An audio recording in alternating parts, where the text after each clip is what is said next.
Pagkarigos sa kadagatang sakop kan syudad ng Legazpi para mientras na daipigtutugot huli sa mga salabay. Uyan report. Magayon ang panahon mantang matuninong ang kadagatan sa barangay Puro, Legazpi City.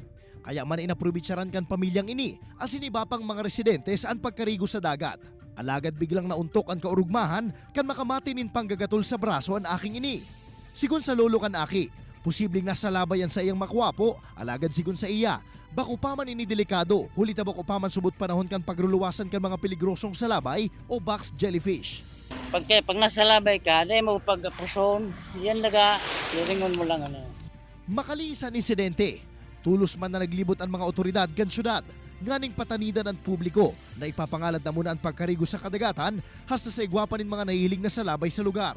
Sigun Kibinig no Ribito, OIC Chief kan Integrated Coastal Resource Management Unit, nakakaalarma subot ang pagdakol kan mga jellyfish kung kaya nagsurat na sinda sa CDRRMO as in BFAR para sa maniligun lakdang na dapat gibuhon.